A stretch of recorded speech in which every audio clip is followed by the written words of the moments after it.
Modern life. Between careers, kids, and health, it can be mayhem. That's why we're here. I'm Dr. Lisa Varghese-Kroll. And I'm Dr. Lonray Falusi. We're physicians, moms, and longtime friends who break it all down for you. Wondering how to juggle all the balls and still stay sane? Looking for advice but don't want to be overwhelmed? Curious about how to make the most out of life for your family but enjoy it at the same time? You're in the right place. Welcome to Health and Home with the Hippocratic hosts. On this episode, our season 4 finale, we're talking about professional coaching and entrepreneurship. What do these entail? How is a coach different from a therapist or a mentor? And how can you figure out if coaching is just what you need? We're talking to an expert today who tells us all that and more. Hey, Lise. Hey, Lon. Can you believe it? We have reached our season 4 finale. No, I can't believe it. I can't believe it. You know, time flies when you're having fun, right? Yes, it does. And before we get into today's episode, we just want to thank each and every one of you for listening, sending us messages, and supporting us over the past 3 years. We just appreciate it so much. Yes, we do. We just love you guys for everything you've given us. And our big news for today is if you've enjoyed our show and want to show a little extra support, we wanted to let you know that by popular demand, we now have a subscription program called Friends of the Hippocratic Hosts. So if you want to help us continue making great content, deciphering the medical news that's important to you, and bringing on incredible expert guests, you can sign up to make a recurring monthly donation in any amount you like, and we'll thank you by name on air, unless you prefer to stay anonymous, of course. To go to our subscription page, just click the Become a Friend of the Show button on our homepage at hippocratichost.com. Even just a couple of dollars a month helps, but whether you subscribe or not, we are forever grateful for the time you spend with us. Oh, for sure, for sure. And now to talk about our fantastic guest. During the pandemic, as priorities shifted, many people started rethinking their jobs or careers. Women of color in particular bear specific burdens that may not have obvious solutions. But we need those women of color to remain in the workforce so they can help advocate for their communities. Enter professional coaching and social entrepreneurship. Our guest today had her own journey that led her to guiding others. Dr. Omolara Thomas Uwemedimo is a serial entrepreneur, business development coach, and funding strategist for women of color in healthcare. She has been a pediatrician for over 15 years and a researcher and professor for over a decade, while growing 2 companies to over 6 figures in revenue in less than 18 months. She then went on to found Melanin Medicine, a premier business development and funding coaching company that helps support women of color in medicine to secure capital without incurring debt or diluting equity in order to build and grow their own healthcare businesses committed to social impact. Her work has been featured in several media outlets, including People.com, NBC News, Medscape, Reuters, and NPR. Dr. Omolara lives in Long Island, New York, with her husband and 2 daughters. Welcome, Dr. Omolara. Thank you very much. I'm very happy to be here. We're thrilled that you could join us. Yeah, thank you so much. So we're going to start super basic. Teach us a little bit about what coaching exactly entails. What does it mean for someone who's never really heard about it? Yeah, so, I think this is funny because for me, in particular, this was a learning of a place of growth mindset of what is a coach and could I even be a coach and what kind of certifications do I need to be a coach? So I can't be a coach because as a physician, you have to have lots of training to be anything. So, right. Isn't that the truth? But, I actually looked at coaching. I almost looked at it as kind of what are the different ways we can provide support? And so I was very familiar with the term consultant and wanted to learn a little bit more about distinction so I could be very clear. So I want to start with the other things because then I think it's very clear what a coach is. So consultants, I think most of us are really clear about we know what we need to do. Like we know what we need to do, but we need advice on how to do it. And so it's like very clear, like this is what I need to do, but I don't know how to do it. and you're going to that and you figured out, like in a business or anything, the who, what, why, how, like, you know everything about your business, but you want to like build a website or you want to get accounting or do something. I kind of talk about like consulting with my funding when people know that they need to increase their revenue, but they just want to know how to get the funding, right? So that's easy. And then I was like, am I a strategist? Because I see that a lot. And strategists, I started finding that out. And I was like, oh, strategists are like, you are all jumbled. Like you don't know what you're like, you're trying to make sense of all of the thoughts and ideas. And you're like, this is where I want to go. Okay. That's it. Wait, how do I get there? That's what I got. I got the vision. Or you were on a path and you no longer want to be on that path and you're trying to figure out how to put it together. Like who should you go after as clients, what your mission is and all of that. I feel like a coach is when you have the strategy and when you have the information, but you're struggling to reach your goals still. And you know that you got stuff that's holding you back. For me, that's procrastination because I have a lot of positive reinforcement. I'm the person who 20 minutes before it's due, I'm like, let me pop something out. And then everyone's like, that's amazing. And it's not good for me, right? That's positive. Or you want to be better at something. So you're doing the work, but you want to be better. Or you need just someone to hold you accountable. I realize when I don't have a coach, I actually see a monetary drop that happens. Oh, interesting. Oh, that's interesting. Yeah. And it happens all the time. And then I'm like, oh, shoot. Yeah, I don't have a coach. Okay, let me go find somebody. And so a lot of people, they look at coaching as an as a cost, but I look at it as an investment because I know every time it will allow for me to be able to reach those goals. And so I think that's what a coach is. Is that helpful?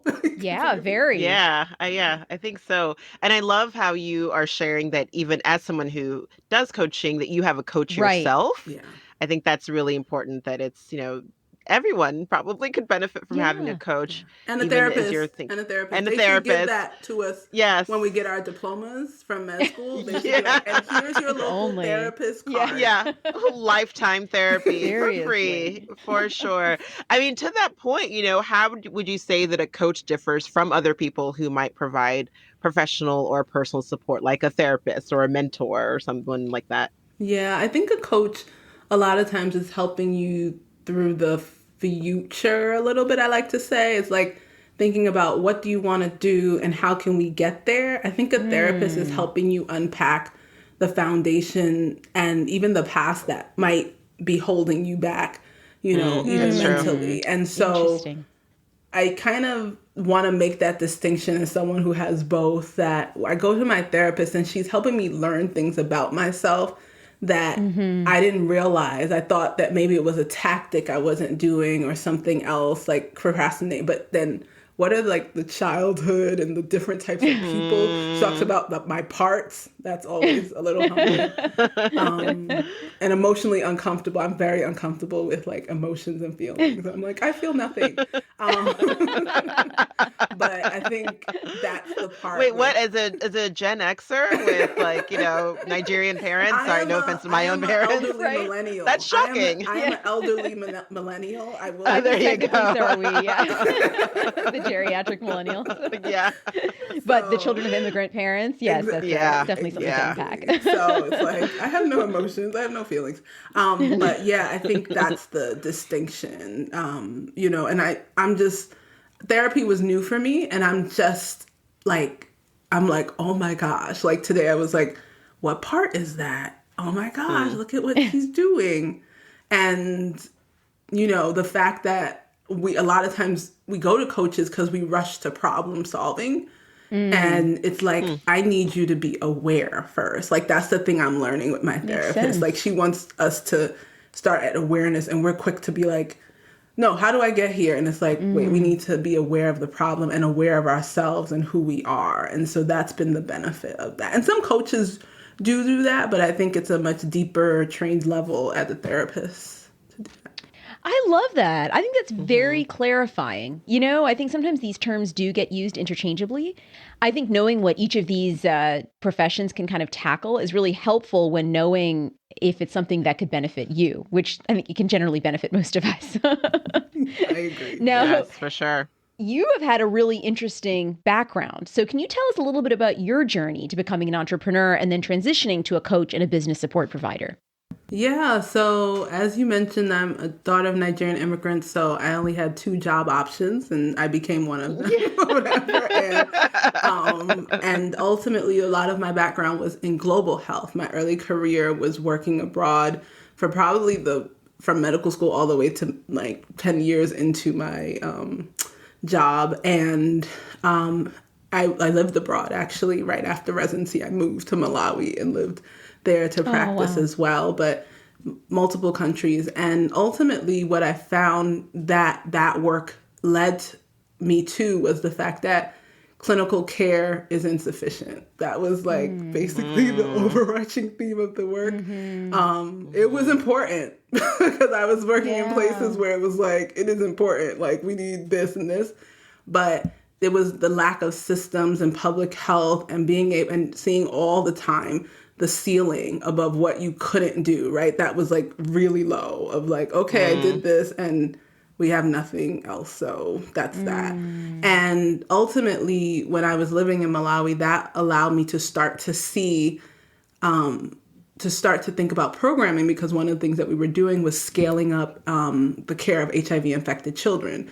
At that time, it was the rise of the epidemic in sub-Saharan Africa, and very few children were being put on medicine. So we actually created this program and we trained people and we were doing ongoing mentorship. And I realized we were looking at percentages of how many kids. And I was like, oh, we're like creating a program and evaluating it, I think, and I was like, yeah, I don't think I know how to do this. I'm just doing it. And me, of course, I'm like, how do I get trained to do this? So I ended up going back to America and getting my MPH and doing a research fellowship, and ultimately got in love with research and in love with starting programs, implementing them. And so I started to see my public health persona kind of take over, and I was still practicing, but always with this lens of populations and health justice, and the idea that clinical care almost served as a container of where we could find people and intervene in the rest of their lives. That was like where Interesting. I sat. Like, it was like, okay, good, you got to bring your child for vaccines, but we're going to fix housing, food, other things. Like, we got you here. Okay, cool. So I ended up being recruited to run a global health, to found it and then run it, a global health program. And ultimately, over the 7 years that I was in that, I ended up creating 2 large research projects, running this global health program with 4 international sites and 2 domestic sites, and then teaching as an associate professor. And ultimately, all that amounted to me being tired. And I was still seeing my patients who were psychosocially complex, immigrant patients, foster care, domestic violence, all of that in Queens, which is, most of them were limited English proficient. Ultimately, why I tell you all that was because I had lived a life that was very much, what else needs to happen? Okay, add it on. And ultimately what that led to was me starting to realize I wasn't having joy. So I actually ended up stopping clinical medicine for a while, but I filled it back up with public advocacy stuff. And I think that's the issue for most of us. And so 2019, I lost the ability to walk. It happened in a week. Tell us a little about that. And so this was about 6 months after I had noticed, but I was like, yeah, I'm feeling tired, but there's work to do. There's people to help. And I basically started getting unsteady. That was on a Monday. And I remember it was near the week of my mom's birthday. And then over time, I was like having to hold on to things to stay up. And then the next Monday. So frightening. It's so frightening. But you know us doctors. It's like, you just keep pushing just through. keep pushing. Okay. Right. No just sick days, right. No sick days. And then the Monday I was supposed to go to work, I was nauseous. I had vertigo, and I couldn't even stand. And so ultimately at that time, I finally went in. I drove, guys. I drove myself to the My goodness. And by the time I got there, they were like, we need to send you to a neurologist. We don't know what's going on. And I went to the neurologist. My parents had to pick me up and drive me to the neurologist. And when I got there, they were like, okay, let's see your walk. And I almost fell on my face. So I was admitted. And over the course of 2 weeks or so, I found out I had multiple sclerosis. I had a brain lesion in my cerebellum. Oh, gosh. And I had brought my computer. This is how messed up. I brought my computer to the hospital. Oh, Wow.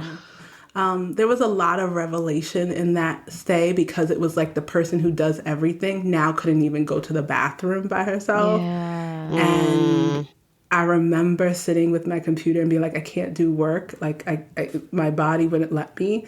The revelation was when they had to have a Zoom meeting and have 5 people like take over my work and I was like, okay, that's it. So ultimately, long story short, I took my first leave from work ever for 4 months to relearn how to walk. I went back to my institution with boundaries finally, and they were like, no, we like you working 5 jobs and getting paid for one. Oh, so, goodness. Wow. I had a whole plan. I put it together in my Virgo fashion, the budget, everything. I was like, this is going to be perfect.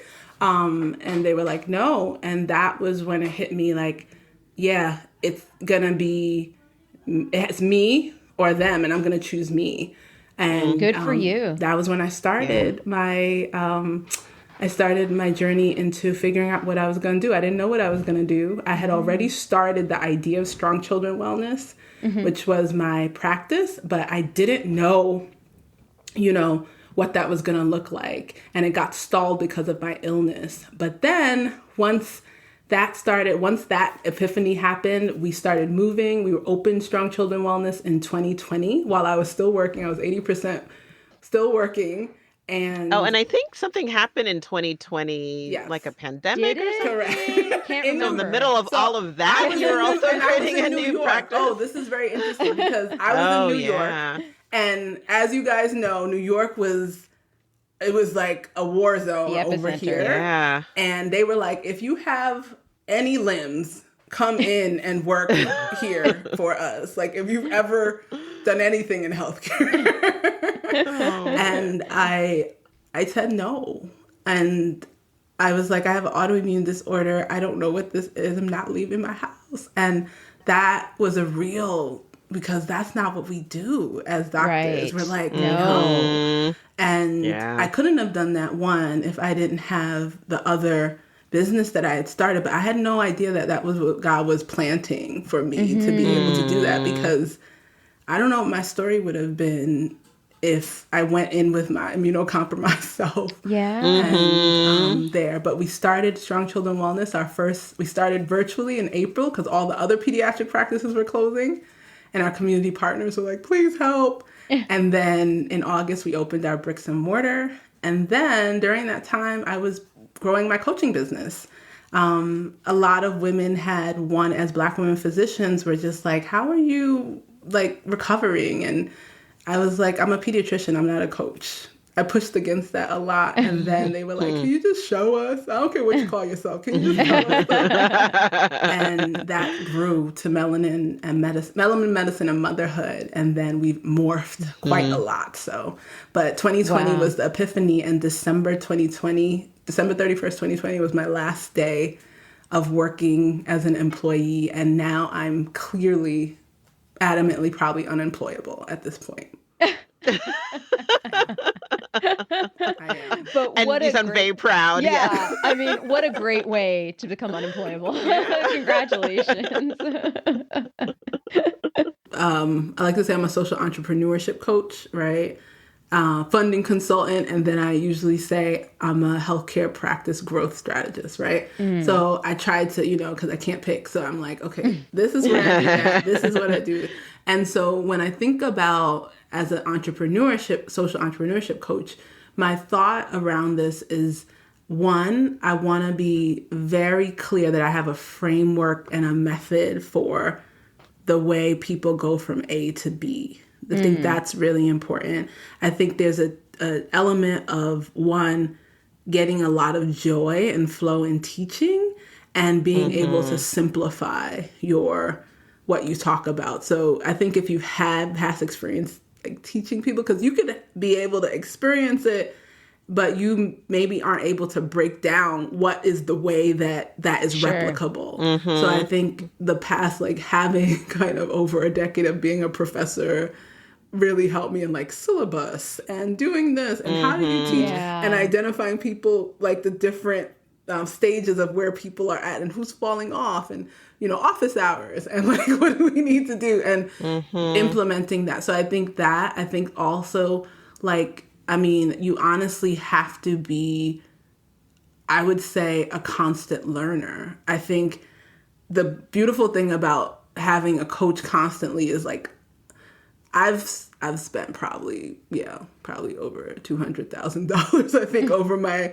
entrepreneurship career getting coaching, right? But that was mostly because I was like, I don't know what I'm doing, and I don't like to not know what I'm doing. And I think like with everything that's been poured into me and the experiences that I have as a founder myself, as a social entrepreneur, all of that then is able to be channeled into my clients. And that is, I think, important to be a constant learner. I think that constant learning is a really important piece. You really just have to be so resourceful, but also resilient. Like you have to be a resilient person, because I think in coaching, a lot of times there's going to be a lot of ups and downs and challenges in it, both for your clients and you, just because a lot of people are doing coaching within an entrepreneurship model most times.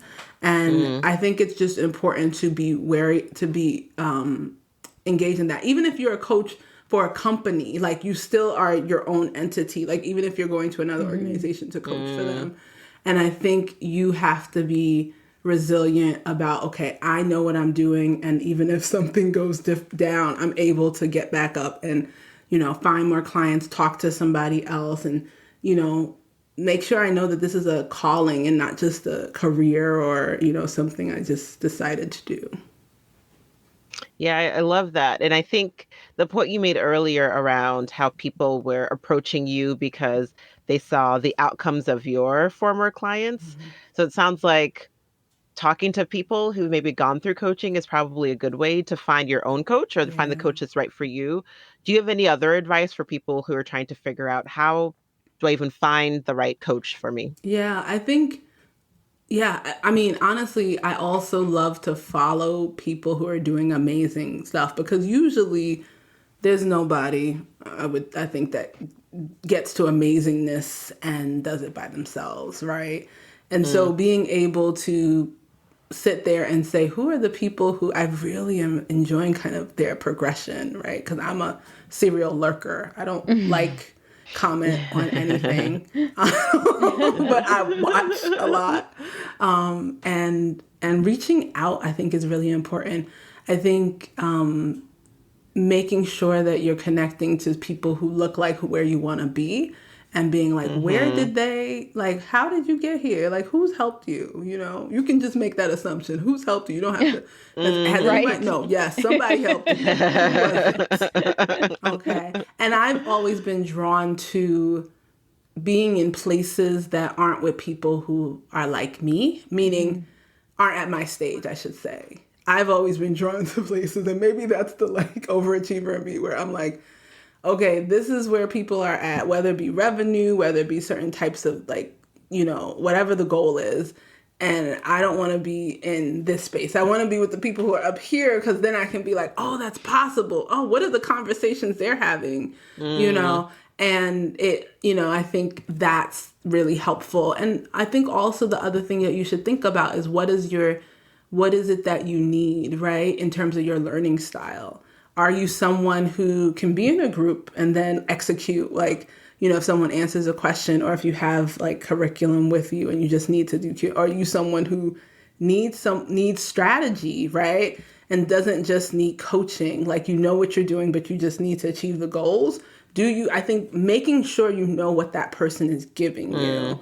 Are they giving you strategy? Do you need strategy? Are you still confused about it? Or do you need coaching where you're like, you need to uncover what is it that you're missing that's keeping you from the goals, but you know how to do it. You're missing something. Yeah. I think that it's clear that the majority of people who go through coaching do see really positive outcomes. But what about, those few people who maybe feel that their coaching relationship isn't meeting their goals? What do you think people should do in that situation, especially since it's probably less common? Yeah, I think you should say something. What is it here in the subway in New York? You see something, say something. I think that you need to speak up boldly and be able to say to that person, this is where I'm at and this is where I'm struggling. I think we as physicians don't do that a lot. Like, for the women that I'm working with sometimes, like, and a lot of it, we're expanding their practices, right, to be able to grow and get grant dollars in other ways so they can serve under-resourced communities. And sometimes it's like, oh, but this person, didn't respond back, or this does. And if you're waiting until a month later to tell me that, when there are multiple places that you have channels to communicate to me, whether chat with me or whatever it is, that's really going to be a problem. And I think that one of the problems a lot of times is the lack of communication. And as doctors, we are indoctrinated to not ever look like we don't know what we're doing, or never, or to be, because and especially I know as a Black woman doctor, like that affected your credibility. Like that would mean, oh, they already don't think I'm supposed to be here, so I better at least look like I know what I'm doing, or don't say the question. So a lot of times it's also, or don't ask for what you need. Don't ask for what you need. Don't say when something's not working for you. So I think it's really important. And then I think if you realize like that the style that this is not working for you, there's a coach who I was listening to who said this, Jerisha Hawk, I think her name is. And she said, well, that was an expensive lesson. Like, it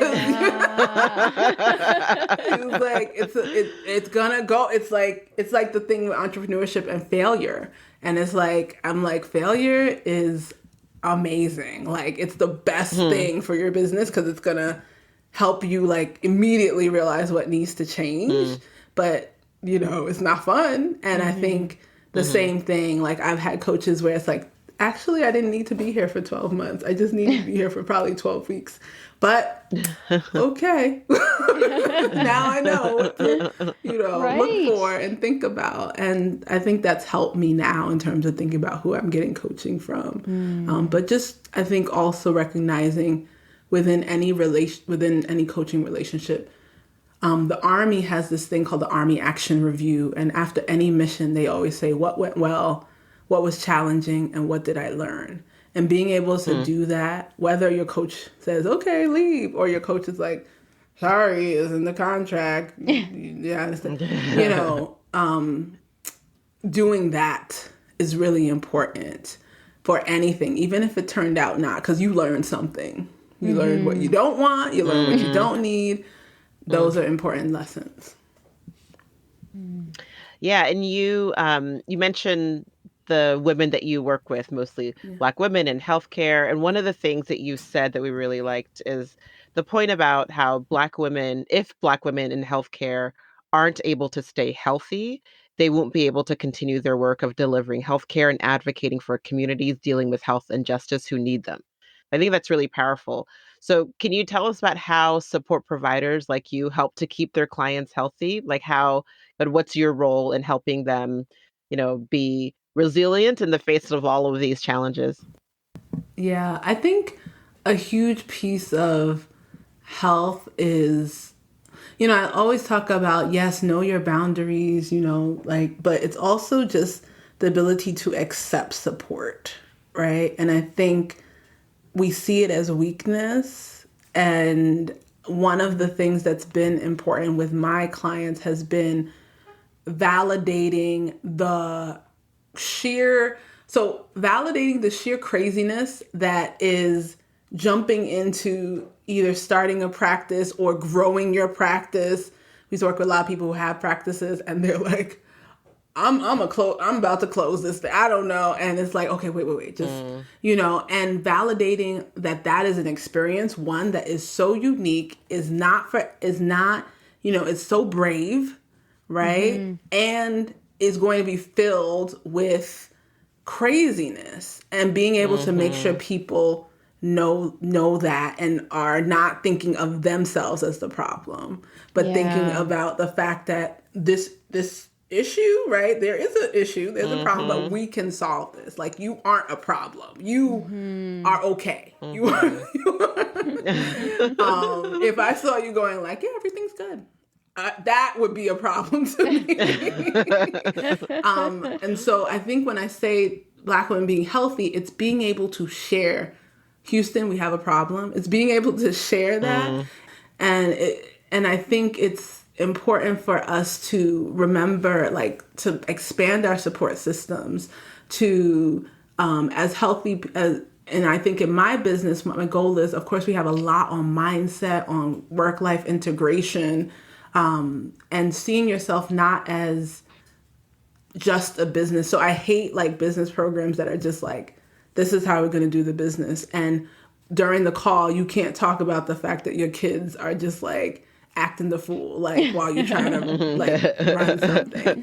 And that is, I think, really important about keeping us healthy so that we can show up really well, because Brené Brown says you can't give what you don't have, right? So if we're all burnt out and janky, and then we're coming to the clinic with a fake smile, that's not going to be the best that we can really pour into people. And we shouldn't be pouring from that emptiness. We should be pouring from the overflow. So, and that allows for both of us to win, right? Not just for you to win. So I love that. That. You've given us stuff to think about too.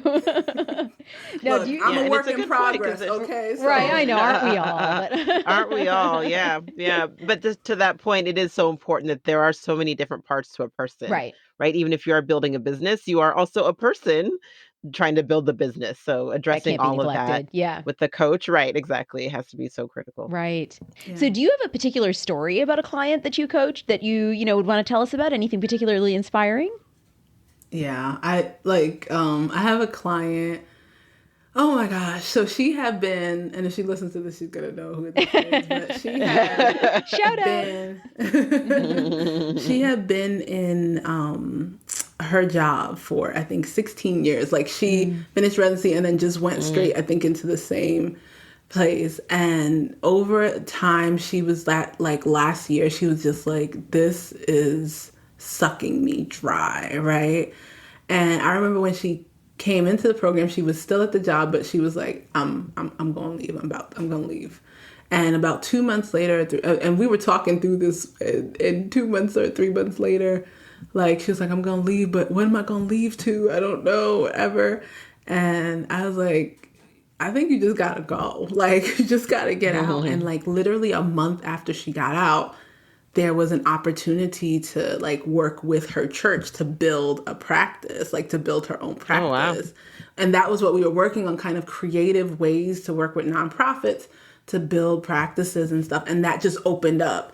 And he was like, yeah, I'm ready to invest multiple thousands of dollars to do that. Wow. And it was like, God is opening up this place for you. But it was like, you have to, he was like, I can't pull you. Like, you literally have to take a step and then walk through yourself. And then walk through. And so that over the year, right, that she was in this and working on this thing, and now I remember the next year when she was like, okay, I'm gonna leave Omolara, I'm gonna finish, like, whatever. And 2 months after we finished, I saw her Instagram with the practice opened.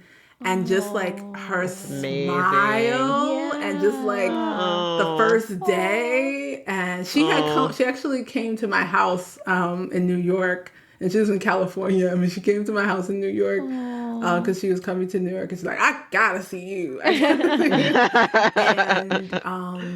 And, just seeing, this is what, for me, which I think is a problem for me, impact has always been a part of my life. In Nigeria, so Omolara means like child is the family, basically. It means it's usually for a really long awaited child. So my mom had 5 miscarriages before she had me. Wow. Right. And so I always, I'm working my therapist through this, but I always have walked around like, why wasn't I a 6th miscarriage? Like, so I walked around with a lot of like, what am I here to do? What am I here to do? And now I think when I saw what happened to her, and she was one of my first people, right, who, started their practice. And when I was moving from, kind of like work-life integration coaching to like business coaching. So I was also in this space of, no, I'm not a business coach. I don't do that. But seeing that outcome and then realizing how many people are going to be supported so much more in her newer version, in her higher version of who she is now. That is so exciting to me. And so, seeing that happen multiple times again, whether it be people getting new grants and like being able to tell you like, oh my God, it actually happened. And just seeing doubt wipe away from people like, yeah, because you the bomb. But I think that's been exciting. But that was a really important moment, I think, for me to be like, oh, okay, yeah. Because sometimes coaches need validation themselves. Sure. Like they're like, it looks I like bet. it works. I think so. But then it's like, oh, okay, yeah. And sometimes we underestimate what is going to be the outcome. And then we're like, oh, okay. We didn't know that was fun when that happens. Yeah. Yeah. I remember some of my clients like being like, guess what? I got off my hypertensive meds. I was like, is that what we're doing? Is that part of, I know that's not what, but is that part of the program? They're like, yeah, my doctor said my pressure's down. And, I was like, oh my gosh, okay. Yeah. You're adding years to people's lives. Look, Yeah, I'm not going to people claim find their it because we need purpose. to do a randomized control trial. But I will say. Well, that's amazing. You're helping people find their purpose while you also found your purpose in this. I think that's so incredible. Yeah, it's fun. And you gotta, I think that's what's most important. You don't leave toxic workplaces to create your own toxic workplace. Here. And even if I would hope not. Yeah. And even if you're struggling right now, you're doing both, right? And, I think what at least entrepreneurship does is show you a different side and helps you evaluate, like, if you want to stay where you are, what does it have to look like? And being able to push yourself to. We have had to do hard things, and we can do hard things. So if you're looking at this thing, you're like, that's really hard. It's like, please, okay, you can do this. Like, if that is something that you want. And so I think, like, even when I'm talking to women, they're like, oh, but how did you get all this funding? How did you do all of this or whatever? And I'm like, it's like, we can do hard things. Like, it's not that you can do it. Like, if that's the vision, you just have to believe it, right? Before, you can't like, you can't see it and then believe it. You have to believe it, then you'll see it. And so that, I think, is just really important for people to know, whether they're considering coaching or getting a coach. No coach is going to make you believe what you don't believe. You have to believe it. That's great. That's Love great. that. I mean, it's so great because it's like, as a coach, you are helping them to believe, but then you're also saying, look, this is up to you as well. I love that. Showing them that they can be brave, and then it's up to them to kind of walk through that door. And can I say one thing that I think is really important? Because I think when people come to coaches, they're kind of like, okay, whatever you say, okay, right? And that's not helping you, because, and so sometimes like people get mad at me because I'm like, well, what do you think you should do, right? Because if you're coaching that way, that person wants, it's like having training wheels on somebody and just like, you're never going to be able to move your thing to where it needs to be because you haven't worked that muscle of making the hard decisions and doing that. And so I just want to say, like, when you go somewhere, still be you and be like, I don't understand how that fits with who I am. You know, I don't have to copy this, but I need to understand how to make that fit. Or this is where I want to go and not that way. How can we reconcile that? And just making sure to keep you in the mix and you leading, right? And being able to have a partner who's helping you think through things, but not leaving you behind and that's really important. And not making all the decisions for you either. Right. Yeah. Yeah, exactly. Well, thank you, Dr. Omolara, for your insight, for your time, for your humor, your stories. This has been really enlightening for me. Thank you so much. We've appreciated it so much. No, thank you for the opportunity. And I'm really excited for you all and just what you're doing. So thank you. Thank you. Thank you. Thanks so much to Dr. Omolara Thomas Uwemedimo for joining us today and for sharing so much useful information on professional coaching and social justice.